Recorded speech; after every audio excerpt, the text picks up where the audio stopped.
Because it's weekend today, so we're going to the tomato farm or tomato garden.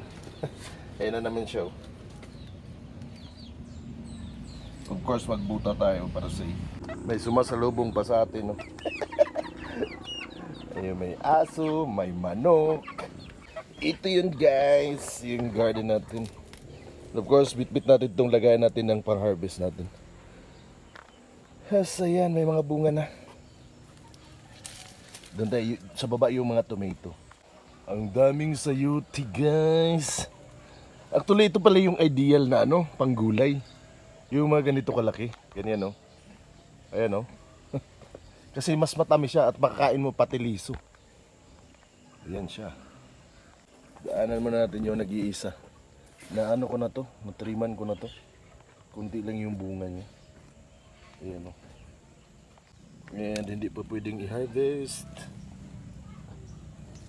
May maliit pa dito. Sayang, malaki, hindi nakuha. Ayan. Dalawa pa yung bunga. Ayan. And papasok tayo ng tomato garden. Ayun, may nalaglag. So, ayun, no? Ang daming bunga, guys. Ayan, guys. Ayun, no? May mga hinog na doon, guys. Kuhanin natin. Ang lalaki, guys, oh. Wait, uy, ba't namatay? Yun. Wow. Wow, hindi na ng basket.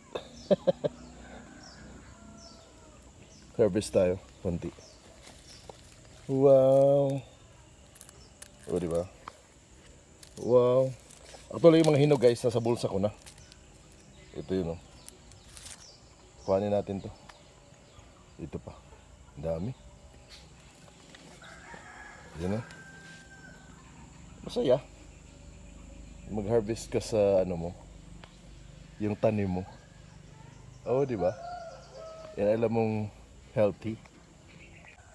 Ito na yung mga nakuha natin, guys. Ito pa, guys. Di ba? Ganda. Okay. Yan na.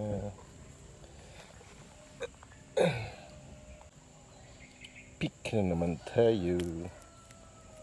Ito kasama na natin to.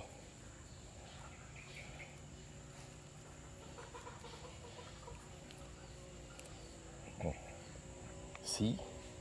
Ganda. Another bunga ng kalabasa, guys.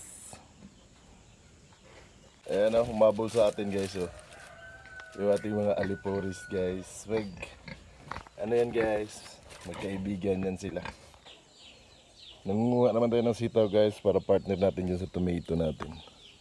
Dami pa naman dito, pero patapos na to. Yun. Ito pa, oh.